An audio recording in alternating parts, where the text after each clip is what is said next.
hari kemerdekaan ini kita sekali lagi bersyukur kepada Tuhan. Bersyukur untuk para pahlawan yang sudah menyumbangkan nyawa mereka. Bukan cuma tenaga mereka, saudara-saudara. Ada yang namanya Cut Nyadin, ada yang namanya Bung Tomo, ada yang namanya Jenderal Sudirman. Sekalian ingat kembali para pahlawan karena bangsa yang besar itu adalah bangsa yang mengingat para pahlawannya.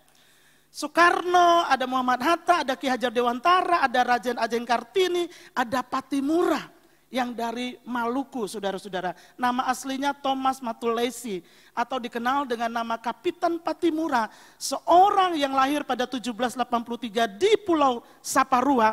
Sekarang ini Saparua terkenal dengan gula merahnya, Bapak Ibu Saudara ya. Jadi meskipun dia seperti berjuang dengan sangat hebat untuk bisa menguasai sebuah benteng di Maluku yang akhirnya dia pun tertangkap, lalu dia dikenang sebagai sebuah simbol perlawanan keberanian rakyat Maluku, Bapak Ibu Saudara. Para pahlawan mengalami penderitaan dan akhirnya dia dihukum mati. Mengalami penderitaan, mengalami tekanan, mengalami ancaman maut, saudara-saudara, tapi tetap teguh bahkan hingga mengorbankan nyawa mereka, maka kita bisa menikmati hari kemerdekaan pada hari ini. Amin. Karena ada orang-orang yang berkorban. Karena ada orang-orang yang berjuang, saudara-saudara. Nah, hari-hari ini, hari kemerdekaan itu dikenal sebagai hari libur nasional. Kita senang karena itu hari libur. Kita senang kalau di kampung saya ada panjat pinang. Ada lomba tangkap bebek di laut. Ya, berbagai macam lomba. Tadi pagi di kompleks saya sudah ada lomba-lomba anak-anak. Namun di balik hal yang besar itu, Bapak Ibu Saudara, ada kisah ketekunan para pejuang yang tidak menyerah meskipun dalam tekanan para penjajah, saudara-saudara. Nah, Bapak Ibu Saudara, ini yang saya mau kita renungkan bersama-sama dalam tema kita hari ini, masih pada tema besar Connected with the Family of God. Dan minggu lalu saya yakin Pastor Ita juga khotbah di sini menyampaikan tentang hidup ini adalah sebuah perjalanan, life is a journey, dan bagaimana kita minggu lalu belajar tentang dalam perjalanan itu kita perlu anugerah Tuhan. Dan pada hari ini berkenaan dengan misi, berkenaan dengan 17 Agustus, saya ingin menambahkan ya, berdampingan dengan apa yang Pastor Ita sampaikan bahwa hidup ini penuh dengan anugerah Allah, maka kita perlu ketekunan di tengah segalanya instan, saudara. Itu judul khotbah hari ini.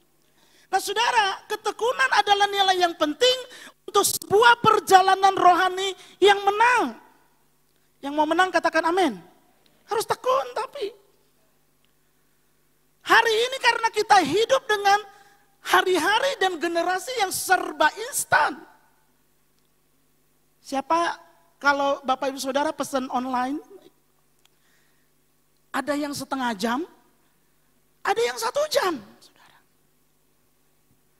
Biasanya hari-hari ini kita hidup dengan berpacu dengan waktu, berpacu dengan segala macam, dan ini mendorong kita untuk hidup dalam segala yang instan, saudara-saudara. Serba cepat, seringkali kita berani bayar harga mahal untuk dapatkan sesuatu yang lebih instan, namun kita lupa dengan dampaknya, Bapak Ibu Saudara. Makanan cepat saji, dampaknya apa? Tinggi lemak, gula, garam, resikonya obesitas, diabetes, penyakit jantung. Belanja online kilat, nggak mau tunggu 2 hari, maunya yang 1 jam nyampe, saudara-saudara. Mendorong perilaku konsumtif, boros, dan berhutang. Itu yang parahnya. Pinjaman online cepat dapat duitnya, Bapak Ibu Saudara. Bunga tinggi, potensi jebakan hutang, tekanan mental, akhirnya stres. Kopi dan minuman siap saji, konsumsi gula berlebihan memicu gangguan kesehatan. Diet instan, saudara, paket 10 hari turun 10 kilo. Cepat-cepat kita beli, saudara. Yang instan turun, yang instan naik juga. Yang ketawa ngerti. Pakai aplikasi kencan cepat, ya relasinya dangkal, resiko pergaulan bebas, dan akhirnya kerentanan moral. belajar pengen cepet. Jadi anggota jemaat, udahlah nggak usah pakai kelas-kelas, langsung aja masuk. Ternyata pengetahuan tentang gerejanya dangkal. Pengenalan akan visi gerejanya dangkal. Pengenalan akan budaya gerejanya dangkal. Nggak bertahan juga pada akhirnya. Saudara, jadi nilai tunggu, proses sabar, dan ketekunan hari-hari ini perlahan-lahan dianggap kuno. Udah nggak laku sekarang mah. Saya suka ke Singapura, karena kalau di Singapura saya jalan kaki 1 hari bisa 20.000. Di Bogor saudara-saudara, 1.500 saja susah. Susah minta ampun. Di sini ini budayanya bila perlu, itu ojek online-nya tuh sampai ke depan pintu kamar. Bila perlu saudara-saudara, luar biasa. Nah, tapi justru nilai-nilai ketekunan itulah yang dibutuhkan dalam sebuah perjalanan iman. Kalau kita mau berbicara tentang membangun sesuatu yang kuat, kalau kita mau berbicara tentang membangun iman yang kuat, membangun karakter kuat yang tidak gampang digoyahkan, ketekunan itu resepnya. Ingredient yang tidak boleh dilupakan. Ada 2 dasar kebenaran firman Tuhan dalam pembelajaran tentang ketekunan. Yang pertama, pengajaran Yesus tentang 4 jenis tanah. Tanah di pinggir jalan, tanah berbatu, semak duri, tanah yang baik. Dalam Lukas pasalnya yang ke-8 ayat 8. Dan sebagian jatuh di tanah yang baik. Dan setelah tumbuh berbuah 100 kali lipat. Kan ini yang kita suka kan? Setelah berkata demikian Yesus berseru, siapa mempunyai telinga untuk mendengar, hendaklah ia mendengar. Ayatnya yang ke-15 kalau saudara perhatikan. Yang jatuh di tanah yang baik itu ialah orang yang setelah mendengar firman itu, menyimpannya dalam hati yang baik dan mengeluarkan buah dalam ketekunan. Jadi ketekunan itu adalah buah yang perlu dihasilkan di dalam kehidupan rohani kita. Di dalam karakter kita, saudara-saudara. Nah, apa yang Yesus maksudkan? Mari kita lihat penjelasan Yesus tentang buah ketekunan. Yang pertama, buah ketekunan itu adalah hasil dari iman yang bertahan. Dengar firman Tuhan tentang mengampuni, masuk ke dalam hati. Karena hati sudah terbuka, masuklah firman Tuhan itu di dalam hati. Ya, tapi begitu mau diampuni orangnya semakin ngeyel. Begitu mau dikasih pengampunan, orangnya semakin jadi nyakitin hati. Itu yang firman Tuhan bilang. Kalau hatinya baik, dia menyimpannya di dalam hati, maka itu akan keluar buah ketekunan. Jadi Yesus menegaskan bahwa mendengar firman Tuhan saja itu enggak cukup. Yang berbuah adalah mereka yang terus memeliharanya, meskipun firman itu diuji berkali-kali. Ada godaan, ada kesulitan, tapi dia tetap memegang firman Tuhan itu. Yakobus 1 ayat yang ke-13 berkata, sebab kamu tahu bahwa ujian terhadap imanmu itu menghasilkan ketekunan, saudara-saudara. Saya sangat-sangat berdoa sebagaimana firman Tuhan ini menegur saya dan mengajar saya. Firman ini akan menjadi berkat bagi kita semua, Bethlehemer, sehingga kita membangun kehidupan yang kuat. Yang kedua, buah ketekunan muncul dari hati yang jujur dan baik. Jujur, murni, tidak bercampur dengan motivasi yang tersembunyi. Baik artinya terbuka pada kebenaran, siap diubah oleh firman Tuhan.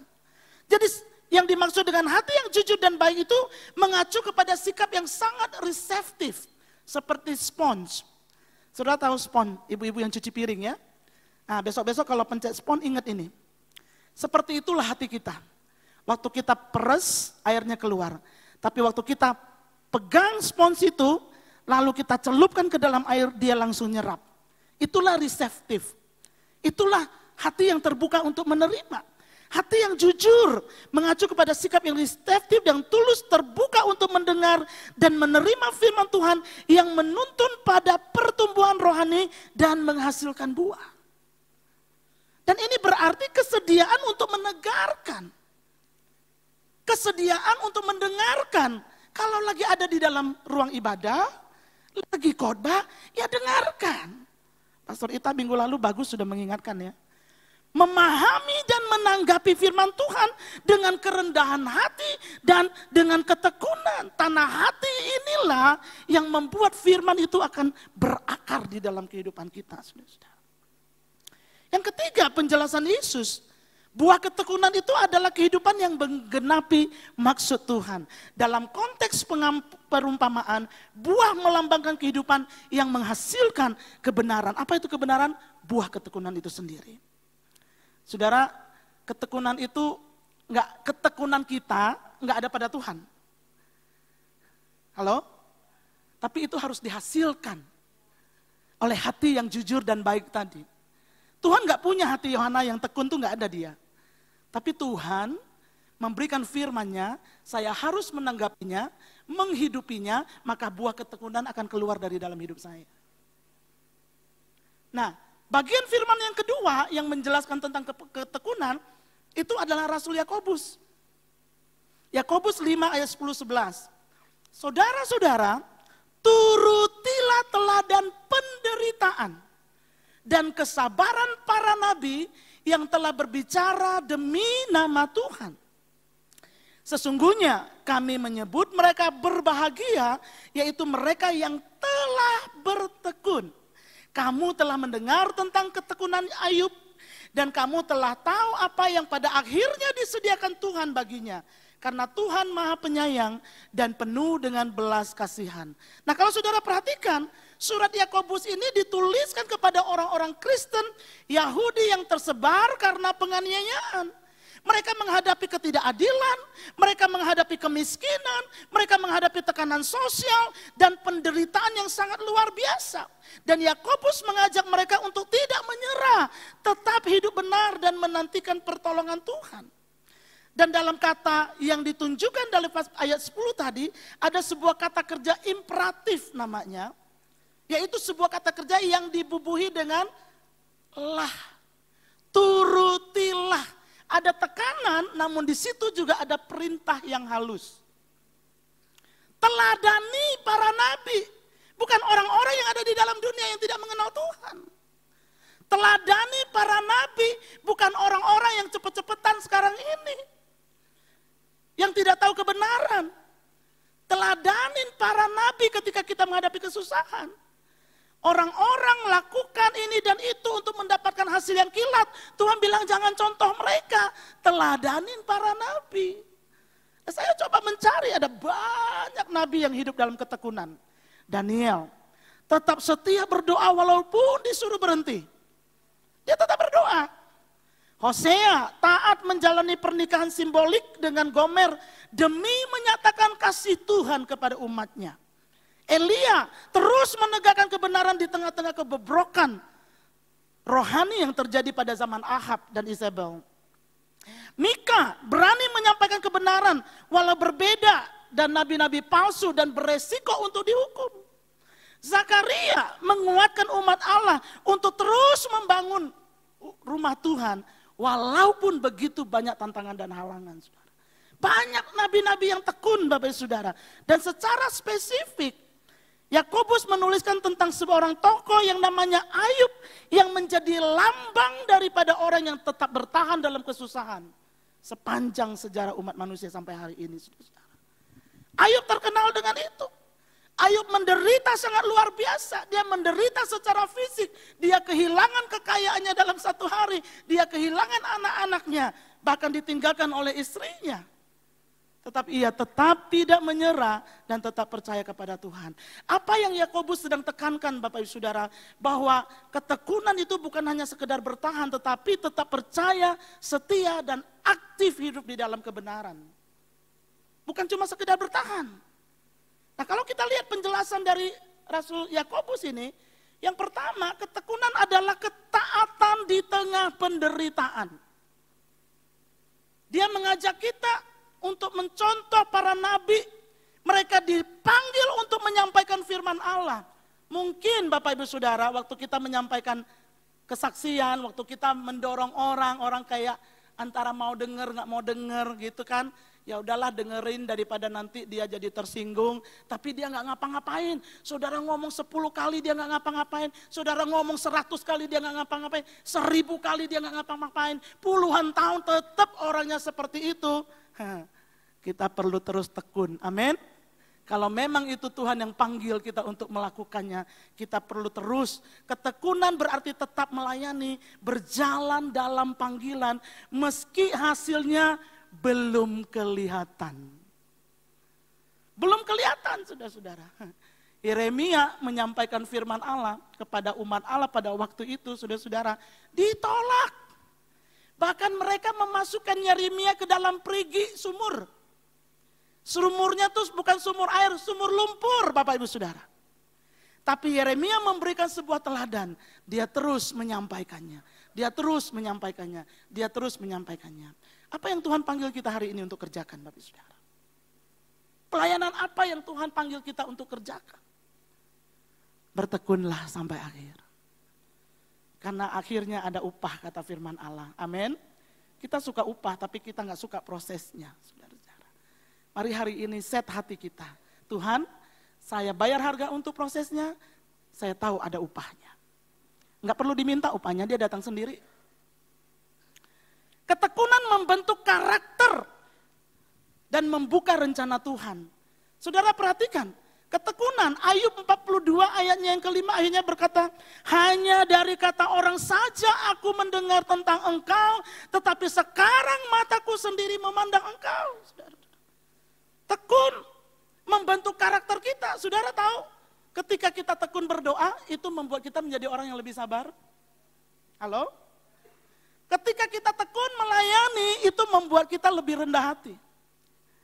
Ketika kita tekun untuk bisa mengampuni orang lain, itu menambahkan kasih kita semakin besar. Kasih Tuhan bermanifestasi di dalam diri kita. Saudara. Semua itu membentuk karakter kita. Semakin hari, hingga satu hari nanti, dulu saya tuh nggak sesabar itu loh. Kenapa? Karena kita tekun. Kita tekun untuk merawat. Kita tekun untuk merawat hubungan. Kita tekun untuk melakukan apa yang Tuhan percayakan kepada kita. Dan akhirnya menumbuhkan seorang pribadi. Kita hari ini, saudara-saudara. Ketekunan pada akhirnya membawa berkat akhir yang sangat besar. Yakobus berkata, kita menyebut mereka berbahagia, yaitu mereka yang tekun menanggung penderitaan, saudara-saudara. Ayub akhirnya menerima pemulihan dari Tuhan dan itu berlipat kali ganda. Berlipat kali ganda yang Ayub terima. Dia kehilangan banyak hal, tapi Tuhan kasih dia pada akhirnya lebih banyak lagi, Bapak Saudara. Saudara mungkin sedang bertahan dalam sebuah proses dan sepertinya saudara kehilangan banyak. Tapi kalau itu memang datang dari Tuhan dan itu yang Tuhan mau saudara lakukan, saudara yakin tetap ada di dalam ketekunan karena dia akan kembali berlipat kali ganda pada akhirnya. Wah, saudara-saudara, saya ingat banget kalau udah memberi untuk misi, ya ampun Tuhan. Ya ampun Tuhan, saudara. Bulan April kalau saya nggak salah, saya pergi ke Bali karena ada sebuah konferensi misi, karena saya punya tanggung jawab sebagai pengurus Yayasan HBLM untuk bisa membangun networking.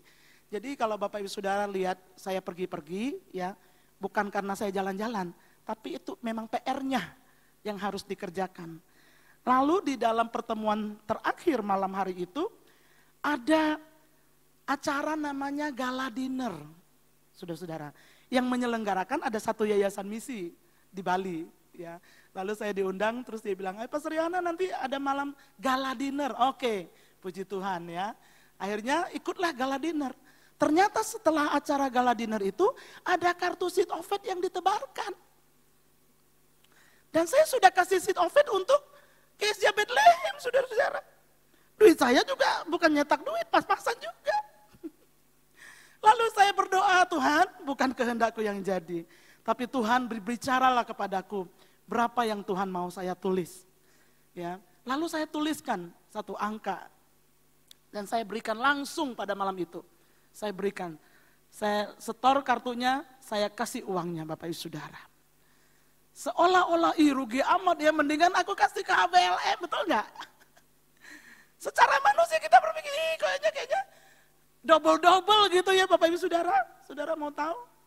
Bulan-bulan berikutnya saya dapat 10 kali lipat dari apa yang saya belikan. Tuh, kalau dengar 10 kali lipat kita seru. Tapi pada saat diuji untuk ngasih itu belum tentu Bapak Ibu Saudara.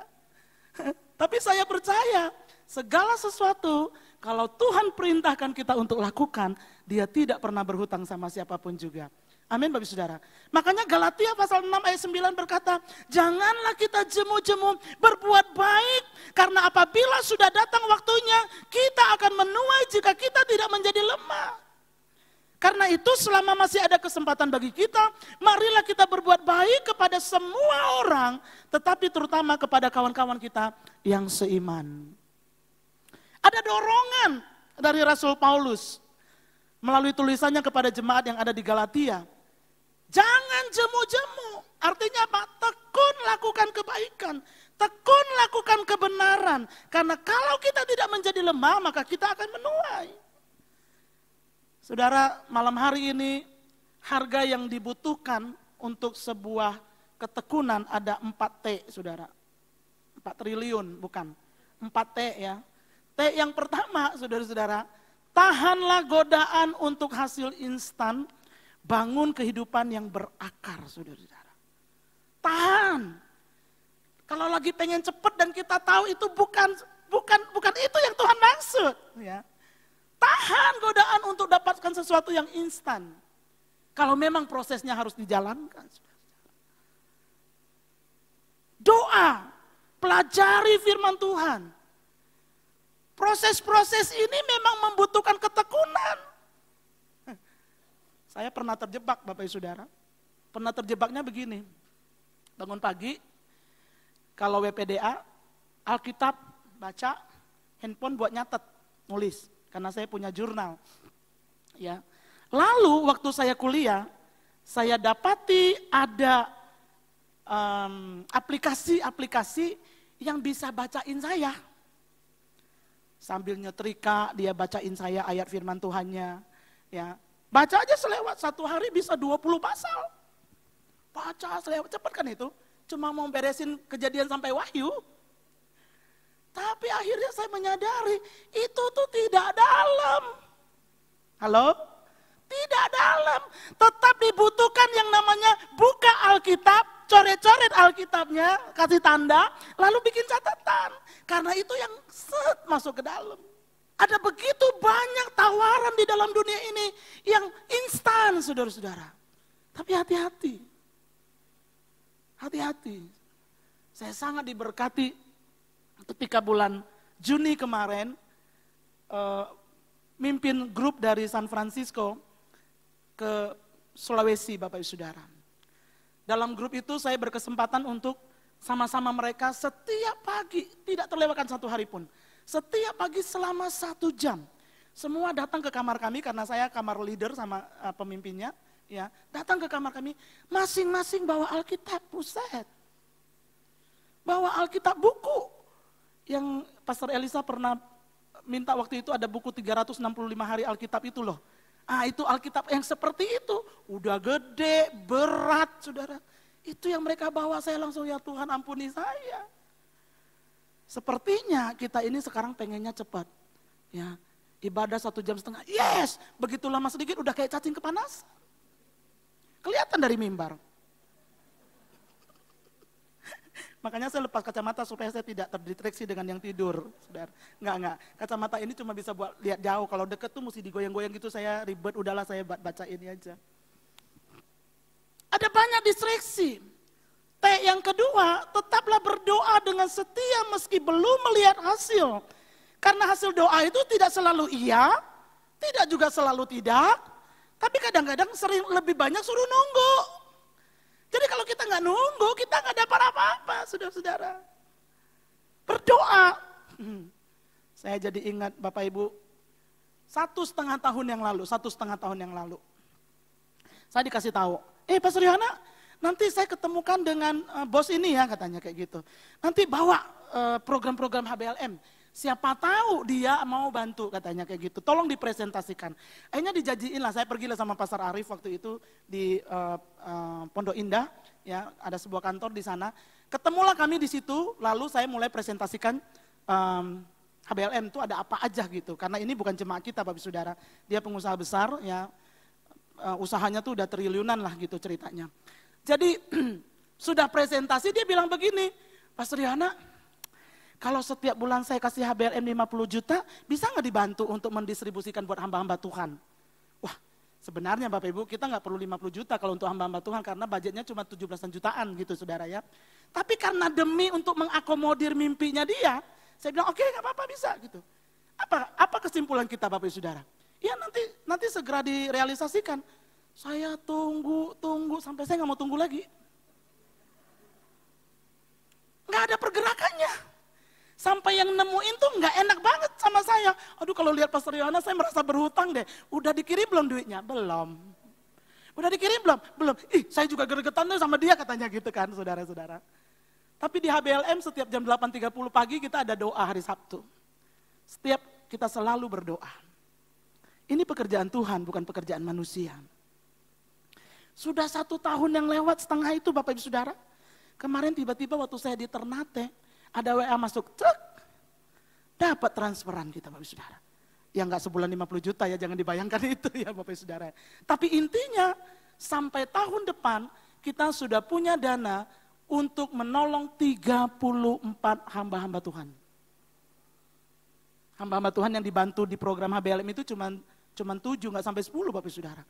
Tapi dengan bantuan ini kita bisa bantu 36 hamba-hamba Tuhan. Saudara bayangkan. 1,5 tahun nungguinnya. Nggak nunggu sih maksud saya. Cuma ya udahlah. Tiap kali ngomong, dah itu Tuhan punya kerjaan. Iya, sampai yang nemuin bilang gini, Pastor, biar Tuhan yang sentil dia aja katanya. Iya, itu urusan Tuhan. Saya nggak akan doa supaya Tuhan sentil dia, tentu saja tidak gitu ya. Bukan seperti itu ya. Tetapi ini Tuhan punya pekerjaan, saudara. Kalau kita ada di dalam visi Tuhan, maka provisi Tuhan akan menyertainya. Amin Bapak Ibu Saudara. T yang ketiga, tidak menyerah dalam proses pelayanan atau panggilan. Tetap setia walaupun dengan perkara kecil kita tetap setia melakukannya. Karena pada akhirnya Tuhan akan memberikan perkara-perkara yang besar kalau kita bisa dipercaya. Bilang sama orang sebelah, setia sama perkara kecil. Seperti Daud, setia biarpun cuma beberapa embe-embe yang dia harus gembalakan, saudara-saudara.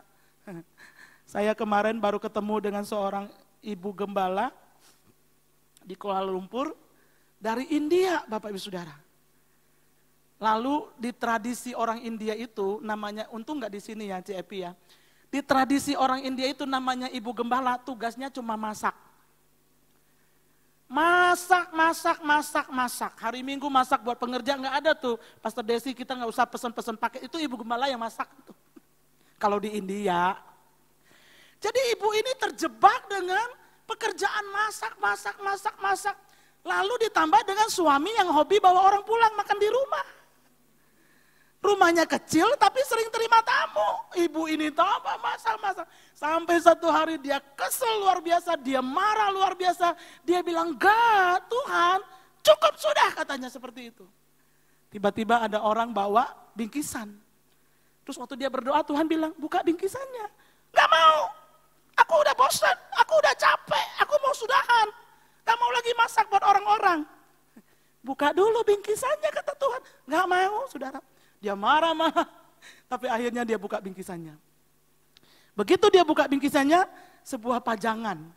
Tulisannya, apapun yang kamu lakukan tidak akan kembali dengan sia-sia. Itu langsung firman berbicara di dalam hatinya. Dan sejak saat itu dia mulai masak dengan sukacita. Enggak pernah ngeluh saudara-saudara. Masak, hari Minggu masak. Ini jemaatnya hari ini 40.000 lebih ya. Ada di Bangalore, India. Gereja Full Gospel Assembly of God ya. Pastor Paul, istrinya. Saya makan bareng jadi duduk ngobrol. Saya interview dia. Gimana ceritanya bisa seperti hari ini. Akhirnya Bapak Saudara, dia menjadi sukacita untuk melakukannya. Dan ketika dia sukacita melakukannya, satu hari Pastor Naomi Daudi datang ke gereja mereka. Lalu karena dia sibuk di dapur terus, Pastor Daudi bilang, "Hei Sheba, sini, duduk sini, belajar di sini, duduk di sini." Akhirnya dia mulai duduk di situ. Lalu dia mulai belajar firman Tuhan. Pastor Daudi langsung dorong dia untuk bisa keluar dan mengajar. Keluar dan mempengaruhi ibu-ibu yang lain dengan pengajaran-pengajaran firman Tuhan. Saudara, hari ini dia kalau bikin acara, 1.000 orang lebih istri gembala sidang datang. Luar biasa.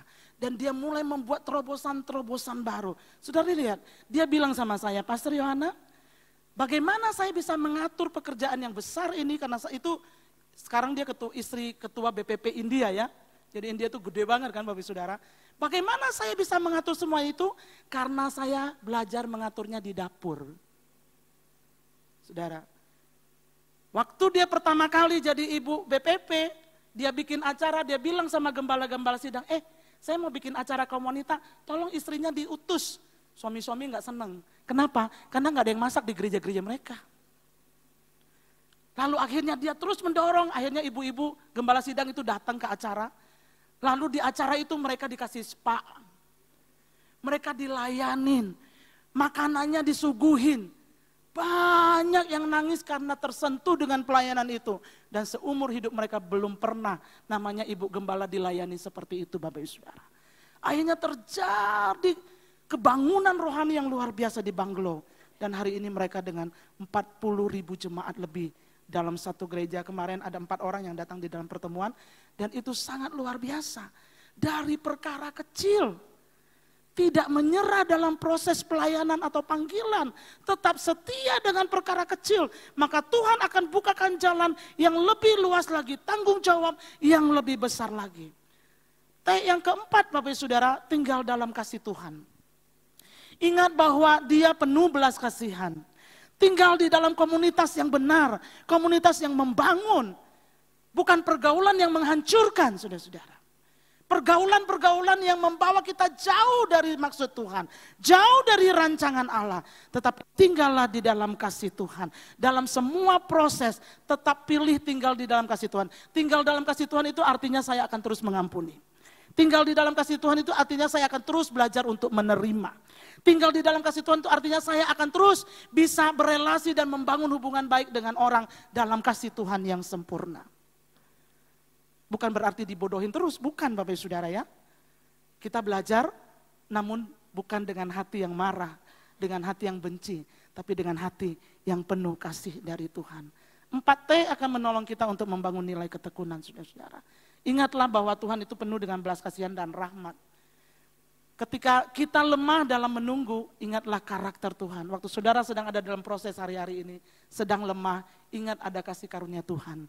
Dan tinggallah di dalam hadiratnya itu.